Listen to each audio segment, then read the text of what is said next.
Hi, Carrie. Hi, Josh. It's good seeing you today. Yeah, you too. Yeah.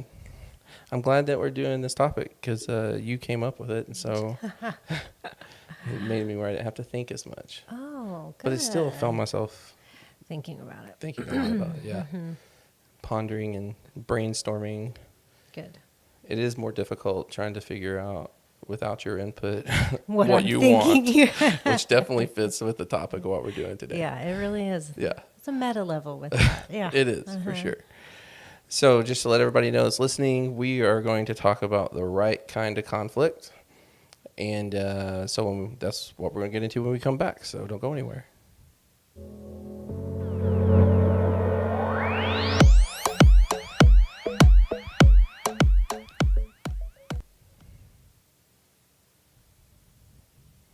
Greetings, everybody. Welcome to Therapist Take, and we are going to talk about the right kind of conflict today. And before we get into all that, just want to remind everybody to please subscribe to our channel. Make sure if you're listening to this on the podcast that you give us a 5-star review and share it with all your friends or whatever pleases the algorithms. Do that. And also, check the show notes. That's the other thing, too, that we try to remind people to do because we do our best to put as many resources as we possibly can or that we can think of as we're, putting the show together to go online. Sometimes we miss. I noticed the other day I missed a book or two that we had mentioned. But we'll do our best to link the things that we talk about in the show notes. Okay. Through all that now. Housekeeping done. Yeah, housekeeping done. Check. So we're going to talk about the right kind of conflict. So before we start dialoguing about that, let's just kind of bullet point this for everybody so they know what we're going to talk about ahead of time. All right, so the first thing we're going to talk about is the idea that conflict is actually good, which might surprise some, not others. Sure. The difference in good pain and bad pain.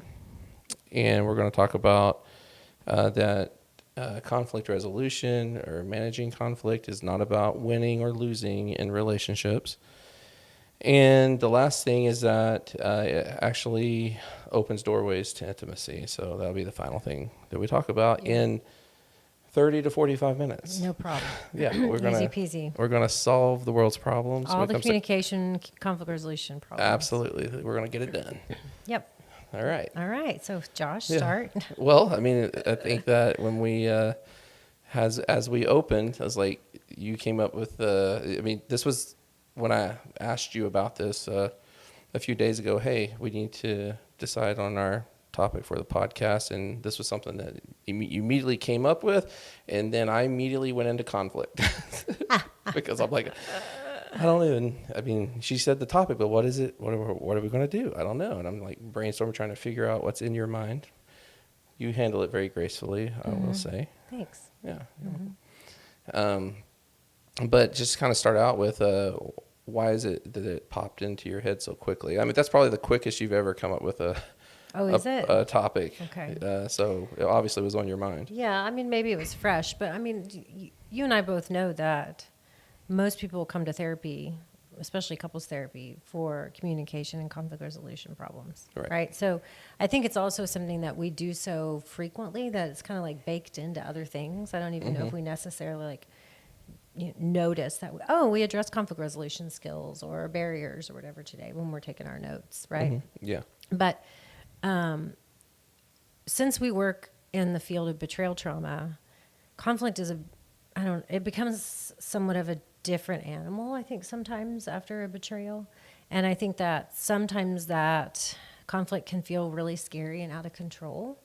It intensifies your emotions after a betrayal. And especially when you're not sure of what's happening next, people can be very scared of conflict. They can also feel very overcome with the anger that often is brought about during conflict. And so I think a lot of people, especially people who've been betrayed, can kind of fall into a pattern of conflict avoidance. Right. And so that's definitely something that's been on my mind about the function of conflict avoidance. And as I say a lot to people, let's play out the fantasy of avoiding conflict. Right. Right. Oh, yeah. Yeah. So kind of what goes through my mind is the first thing, just kind of let the audience know, is that you and I, as couples therapists primarily, I mean, we're family therapists, we do it all, we do individual work too, but we're probably going to be talking about this mostly in thinking about couple dynamics, right? But I do think it's likely that some of the things that we address can apply to all types of relationships. I think so too. Because conflict avoidant people aren't just avoidant in their committed relationship. Right. Sure. Yeah. But I do also think when you say that conflict avoidant, like I'm wondering if conflict avoidant people sometimes might not realize that there's a whole lot of them out there. You know, like it's like I think you'd probably have an easier time identifying people who aren't conflict avoidant. Sure, that's probably true. Yeah. Right. And so, and I think that's also. We tend to avoid conflict on a continuum too. Yes. So I agree with that. You know, I would say you're either conflict avoidant or you're not. Right. There's probably just a threshold at a point where most people would say that's not healthy anymore. Right. You know, so what about you? What are you? Conflict avoidant. Conflict avoidant? Not really. I was afraid to ask you because I am. You're avoiding it. Yeah. Not really. I mean, I don't love it. Yeah. You know, I think there's some people that love arguing. There's some people that love, really going back and forth. I don't love it, but I'm not afraid of it necessarily. Yeah.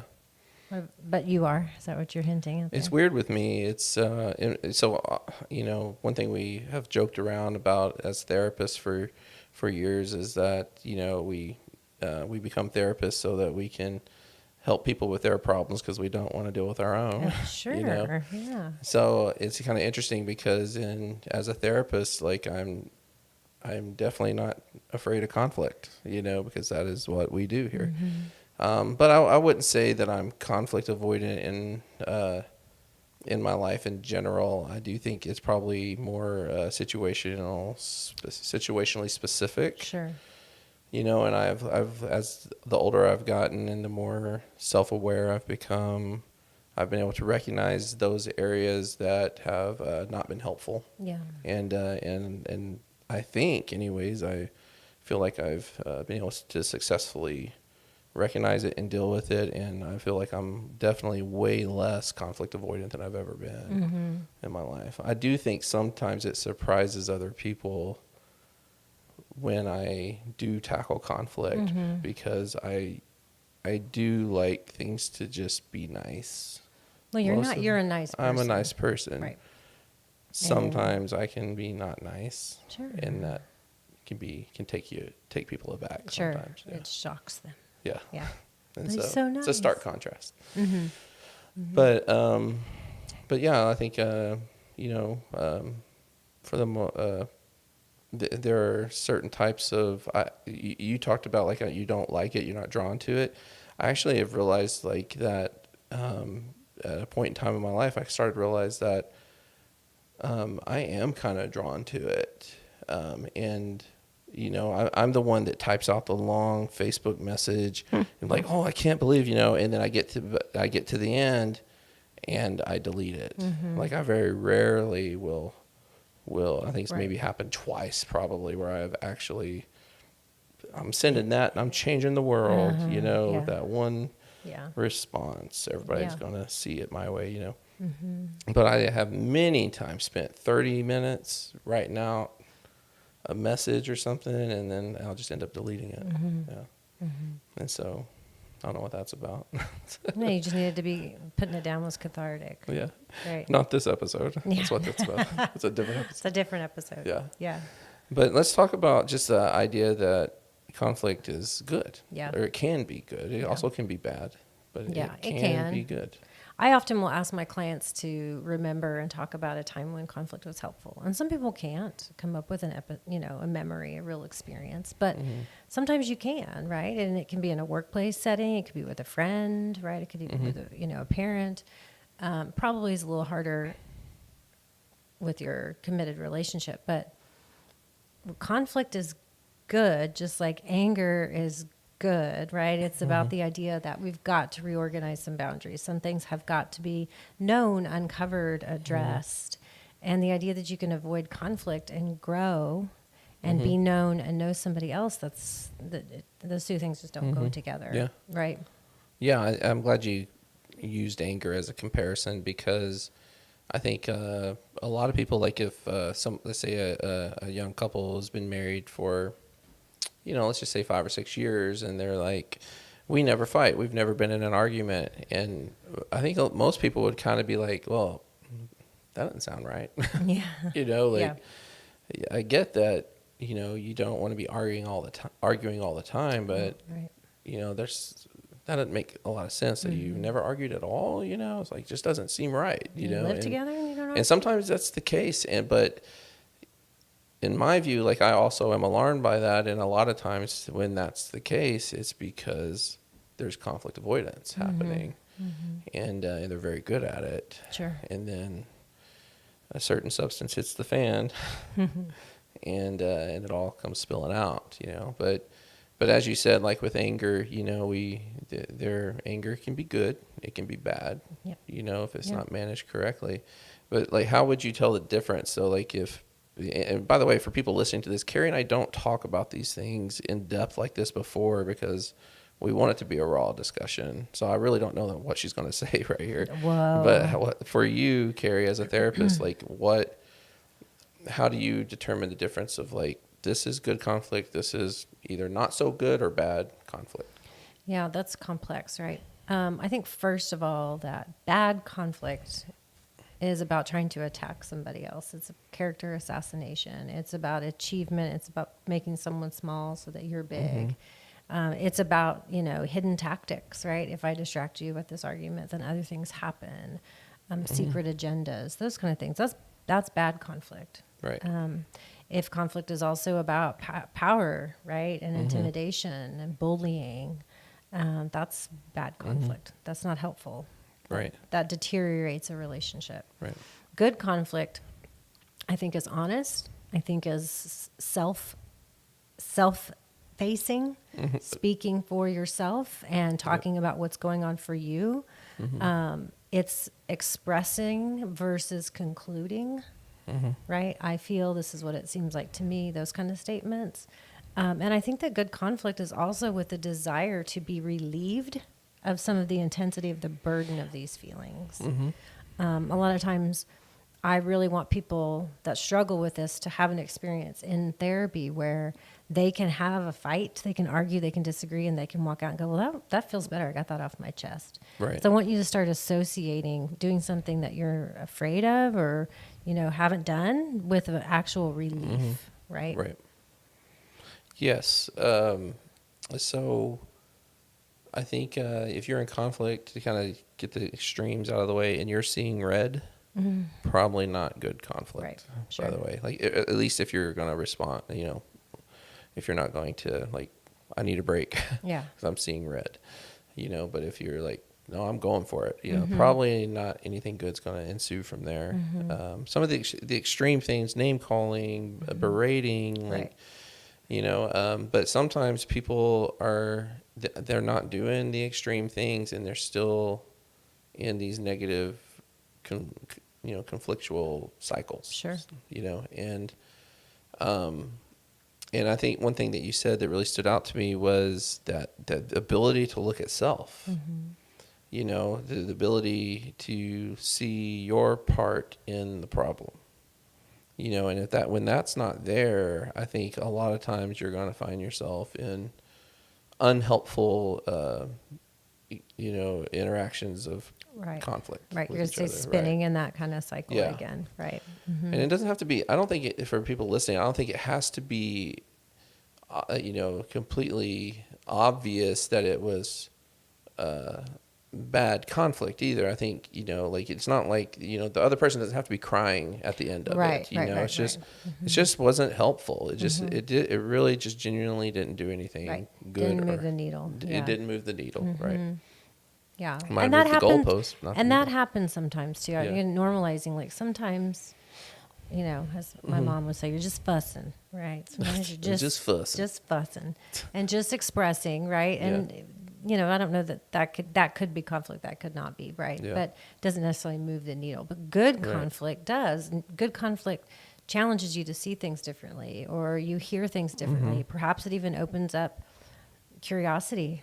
Perhaps, even the real goal. It accesses empathy and compassion. Oh man, you're hitting all the buzzwords. Yay! I remember, my daughter has suffered from night terrors, and if you've never had a kid that's dealt with night terrors, then be grateful. It is a terrifying experience, right? Yeah. And what's interesting about night terrors, or at least from how we come to understand it as we was learning about it, is that they're not in a dream state yet where they can have nightmares. So they're not even dreaming. So it's like, what's happening? It looks like demon possession, to be honest with you. That's why I'm saying it's really disturbing. And most kids grow out of it, as ours did. And when the doctor was telling us, like, here's a good, if you want to know a difference for how to determine is it a nightmare or a night terror, is by who does it disturb more in the morning.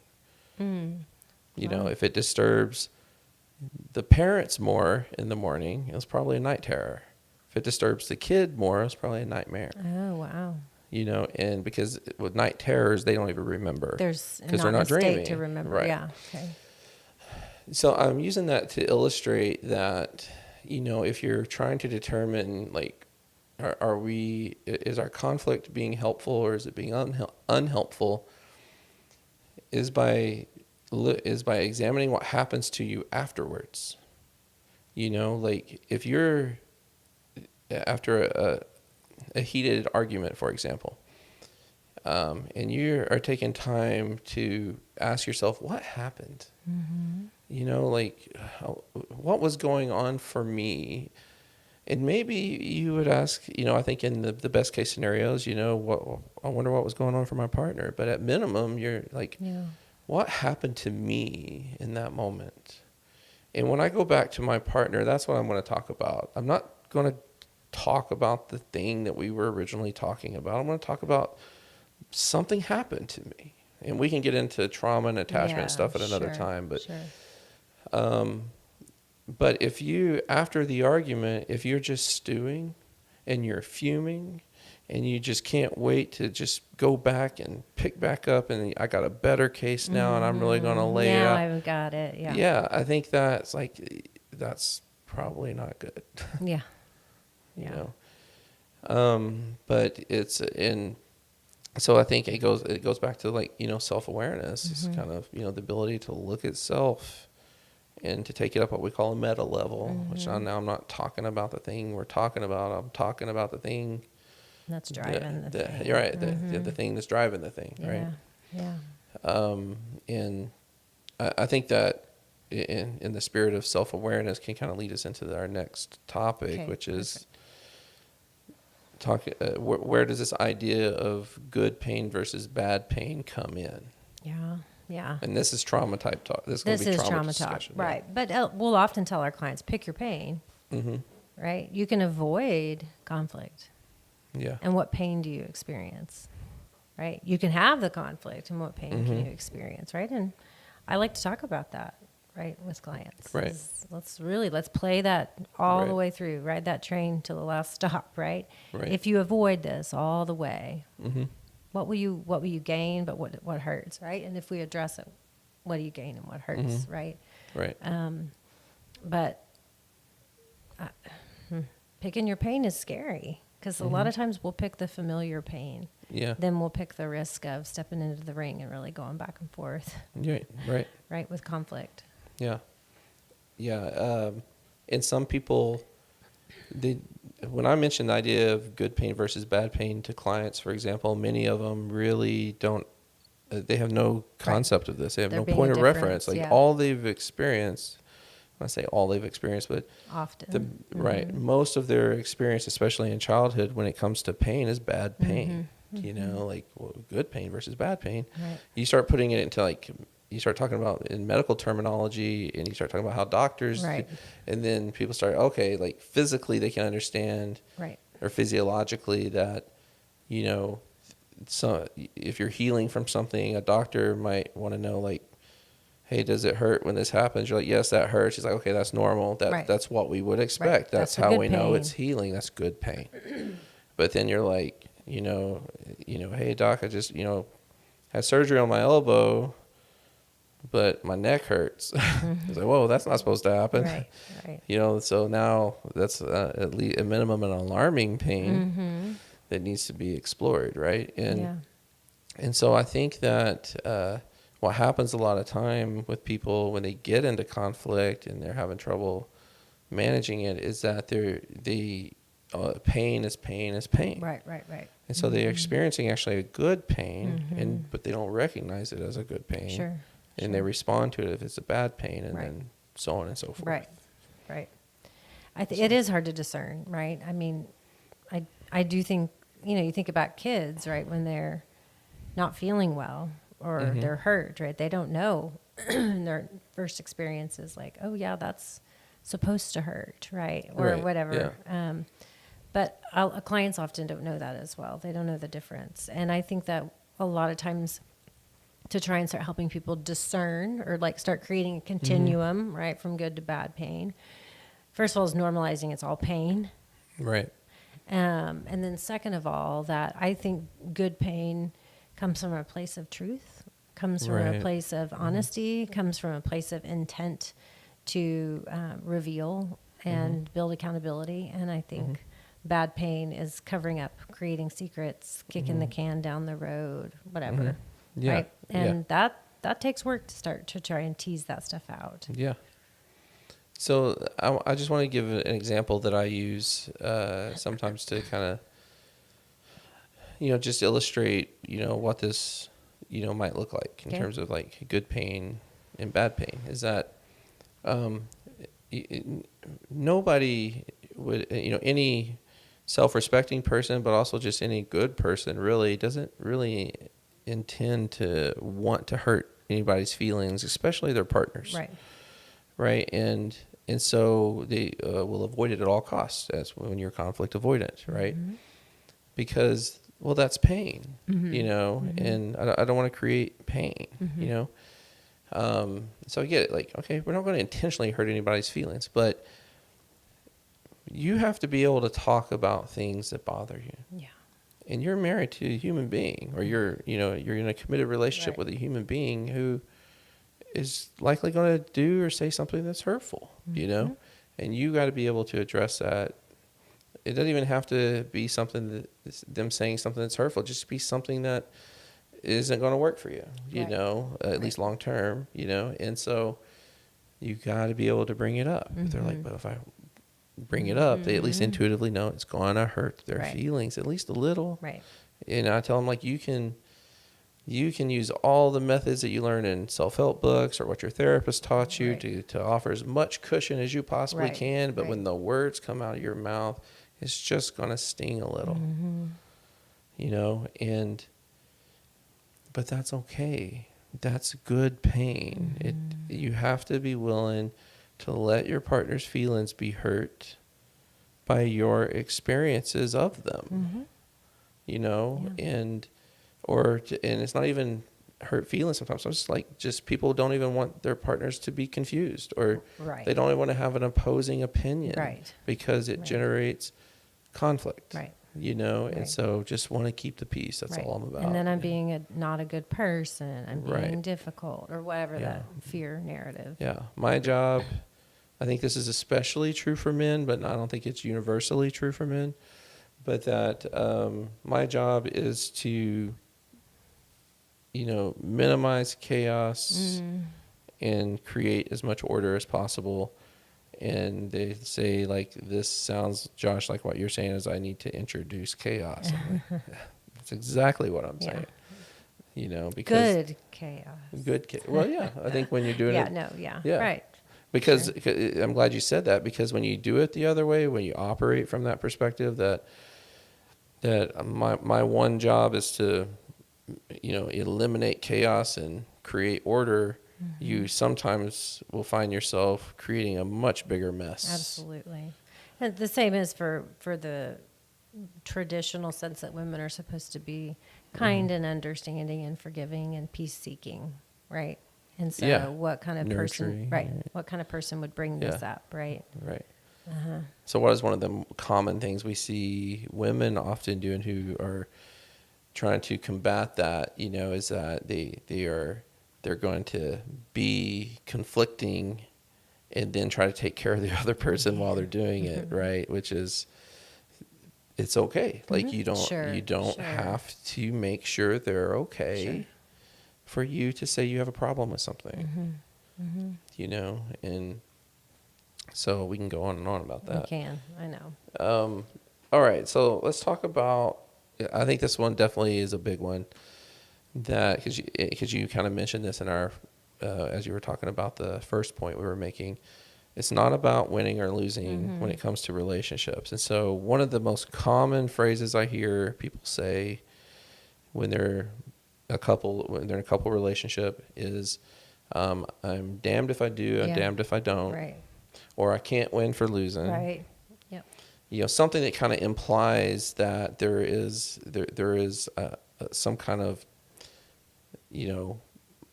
idea of winning or a finish line or something like that, Yeah. What are your thoughts on that? Yeah, we do hear that a lot, right? A lot. I feel like we've had hours of conversation about how to use that damned if I do and damned if I don't perspective, right? Yeah, which, by the way, I call the devil's courtroom. I know you do. We have a whole. You think you've had some drawings about it, maybe? Have even? I think drawn so. them up? Well, you know how you do that sometimes. And as someone, I'm a competitive person, and so I, that whole there's not a win in this is like, ooh, that really still bristles me, right? Mm-hmm. Yeah. But I think the idea, kind of similar to what I mentioned earlier, is play this out that you win. That you win and your partner loses. What does that end up looking like, right? The relationship loses. The relationship loses, right? Yeah, and that you're all alone in your victory. Yeah. Right? And again, when it's driven by trauma and loss and betrayal, sometimes the idea of being left alone is safety seeking, right? Okay, that helps. That's what I'm at. But again, let's do that. Let's keep going forever and ever, right? Sometimes I'll have betrayal clients and I'll say, let's think this all the way through. This ultimate fantasy of never needing anybody, winning everything, and you're all alone forever. Yeah, but you won by golly. You win, and no one can hurt you. Right. I get it. Like that. Even that sounds a little cozy sometimes, right? Sure. Not being hurt, right? Yeah. But you don't have a relationship. That's the cost. Yeah. And I think most people. I mean, I know personally. I know the feeling of can't win for losing. I know that feeling. I think what's key is for us to recognize it as that that's not what's happening here. This isn't a race. This isn't a competition, and you're not a child that's trying to win a contest. Yeah. It's life. It's marriage. It's committed relationships, and so I think the burden of if you have that feeling of I can't win for losing, the burden of relieving yourself of that feeling is on the person who harbors it. Yeah, I agree. Right. And so it's not anybody's partner's job to make them feel like they win. No. And the reason why is because there's no winning or losing. Right. You have to do away with that type of thinking.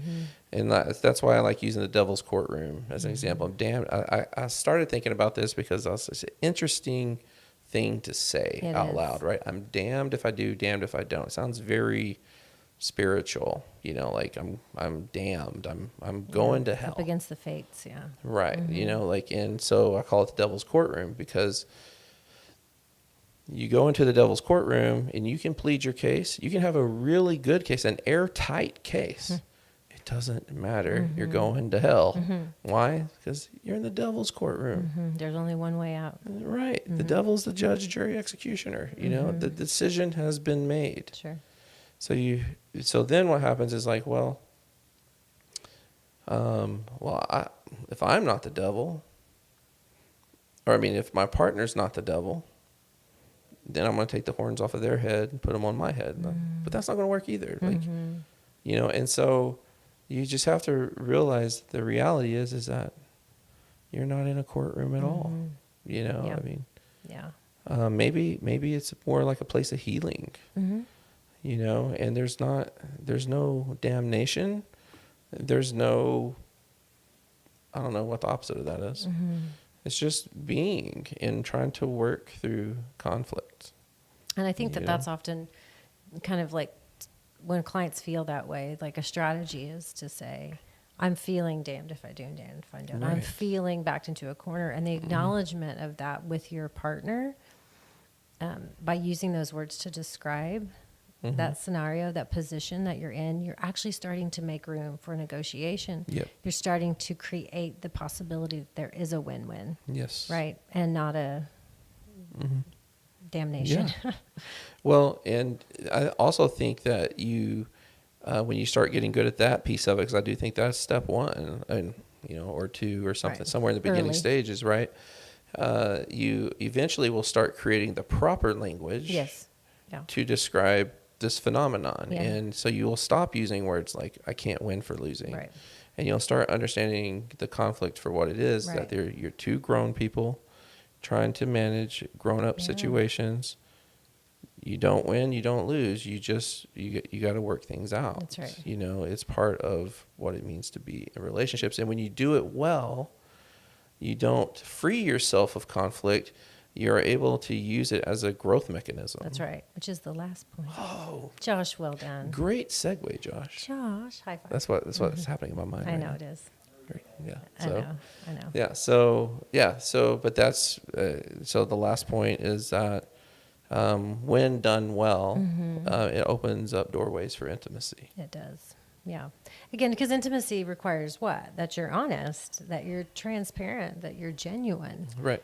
And that's where intimacy lives, right? And so sometimes conflict is a really, I don't know, it can almost be a tool to strip you raw so that you can actually be honest, right? The pretenses have been pushed or clawed away, and you can finally say, I'm just really scared. Yeah. I'm scared that this situation has changed us. Right. I'm scared that I don't know what to do. And that's intimacy, right? That core raw fear.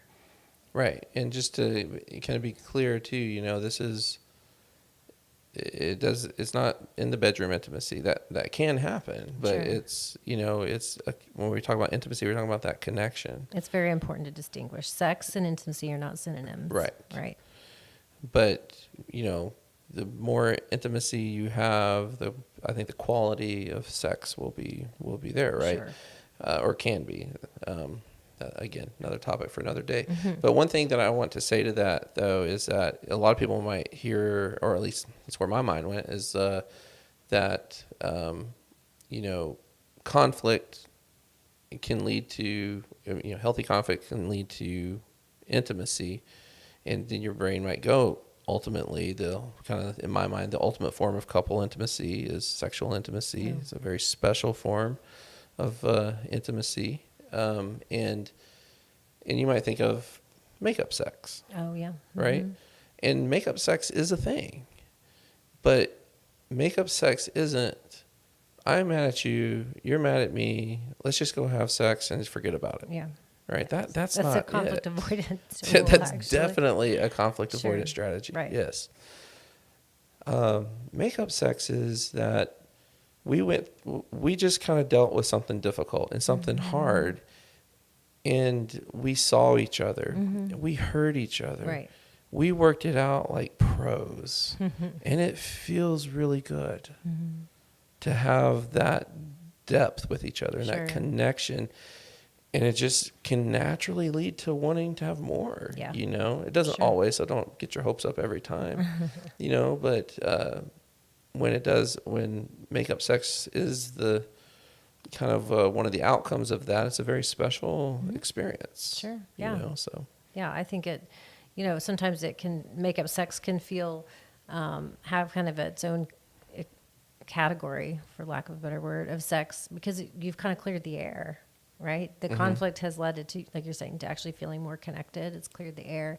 And so you can have sex that feels rich and maybe even more, deep.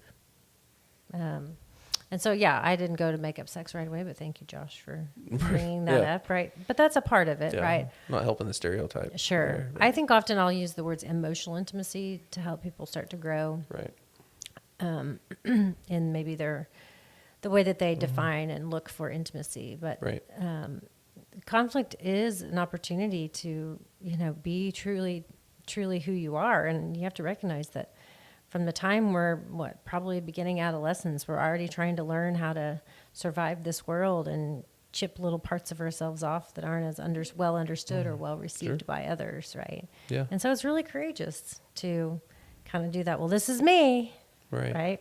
Yeah. I'm gonna share it with you, and you may not like it, or you may even reject me. I'm doing it anyways. Right. That courage piece is huge because and just kind of like how you just said that too. Like this may happen, but I want to do it. I want to do it anyways. And that doesn't mean like you don't have things. You're not going to have to polish it. No. Right. I mean, No. usually when you're learning to do this and do it well, it's kind of just like anything else you would learn. It's very choppy and not, unpolished is the best word I can come up with. But instead of going, oh, that didn't go well. I didn't like how that ultimately ended up, or I didn't like how I handled it. Instead of just going back to avoiding, you polish. That's right. You give it another shot. And you do it again. And that's where strategies that a therapist and some self-help books can really give you, measurements and structure, right? Like set and setting, right? Timing, taking turns, right? Monitoring your intensity, taking time outs when you're overwhelmed, when your nervous system says, no, the train left the station. Yeah. I'm not willing to listen anymore. Those strategies, we didn't mention them, but they are really helpful. Those are the tools, I think, that help address the things that we've talked about today. Right. I'm having a graduate school nostalgic moment. What does your mind go to when you think of a tool to help couples? The speaker-listener technique. The speaker-listener technique. So I didn't include the link yet, but I will definitely see if I can find something online to link so people can see what we're talking about. Okay. And as much as I laugh and we might poke fun, it's not a bad technique. No. And the things that it's trying to teach you are important. The idea of taking turns, keeping it short, keeping it small, speaking for yourself. Right. That's very, very important. I think it is fantastic for people, for basically beginners that are just they just have a lot of trouble with it. It gives you a set of rules and a structure. And it's very weird. Slows it down. But it doesn't have to be like that forever. Yeah. I mean, you You modify practice, it as you go. Yeah. No, definitely. Yeah. Remember, slowing it down and keeping our brain accessible is really a lot about what we're trying to do in conflict. I do think, though, we haven't said this, and I really want to say this before we're done. When we're talking about conflict and even the nuances of it, we are not talking about violence. Yeah. And so just to make sure that we're being clear that violence is not acceptable, right? Threats of violence or actual expressions of violence in conflict that doesn't even fit the continuum of good to bad, right? It's just on its own, not okay. And to add to that, and I think this kind of brings us full circle, kind of where we started, is that the bad conflict begins long before it gets violent. Would you say, like, kind of going back to, like, we're talking, like, if you're berating and being verbally abusive and things, like it's, and so there's never if I think I heard once in probably a show or something, and where a daughter was concerned about her dad yelling at her mother, and she told her dad that because her daughter had known someone whose dad hit their mother. And so she said, I'm just concerned because you seem really angry in the way you yell. And he said, it really kind of throws you because he's really compassionate toward her. And so I'm really sorry that you experienced me that way. And he said, I just want to let you know that your mother would never give me cause to hit her. And of course the daughter picks up on that. Yeah. Wait, Oh boy. give you cause, Uh-huh. like that's a dangerous way to think about relationships. And probably why I would say in that particular scenario, their conflict was very unhealthy. Yeah. Even though it never reached the point to Yeah. to violence. It was that approach or way of thinking about your partner or Right. your The relationship, punctuation of right, violence. is very dangerous. Yeah. And I think that, that's obviously needs to be said. But I think that we wanted to have this conversation because we want to normalize conflict. Right. We want to make it something that people, expect to have in their relationships, and perhaps can develop skills, and maybe not they might love it, but they can get a different level of comfort for it, right? Because things aren't always going to go your way, and you need to be able to speak up. And, just checking off days and weeks and months on your calendar and not addressing important issues isn't really a quality of life. And we're here to help people have the best quality of life they can have, right? Right. Yeah. So when I find myself more often saying, have the damn fight, like, maybe we need to address conflict, right? Yeah. And Well, it's broad term. Can I say one more thing? Yeah. Because I know we're trying to wrap up. You just made me think about something that, conflict kind of implies, or at least maybe the visual people might have is kind of like, going for it, kind of speaking up, and sometimes that's it, Sometimes, right? yeah. But sometimes it's not. Like sometimes it's using less words, and or in more. Sometimes it's using your ears more. Yeah. Sometimes it's just. I think Malcolm Gladwell has a podcast. I'll try to find it again and I'll link it. I have to always do that. But I think it's called like Strong Verbs, Short Sentences. Oh, yes, I remember that one. I can't remember who. This was seasons ago. I can't remember who he was talking about specifically, but it was a kind of a popular scientist, I believe is a female scientist. I can't remember her name, but he said she had like a plaque or something on her desk that says Strong Verbs, Short Sentences, and he was like, and she lived by that. And I think he even played like some audio bits of her, and I'm like, and it's really these really powerful statements, and like she didn't have to go into these monologues and diatribes, right, and she just had a way with words, and she was okay with her statements. And sometimes that silence or the lack thereof, not silence, but the lack thereof words, speaks volumes. Absolutely. Right? Yeah. As I just did a monologue. As you did. Beautiful. Strong verbs, Josh. Yeah. So what I'm trying to say. So what? And filler words. Let me try that. Yeah. I have a shorter version. But again, we could, as with all these topics, it's really hard to keep it condensed to, 30 to 45 minutes. But I hope that for the people listening to this, that it at least sparked your interest enough to, check out the show notes that we put in and the links, and just don't be afraid to, take a chance on yourself, basically. I agree. It's a good way to say it. We take chances on people all the time, but take a chance on yourself. Yeah. So. Nice. Anyways, Carrie, it's good seeing you again. Yeah, you too, Josh. Yeah. All right. Okay. See ya. Bye.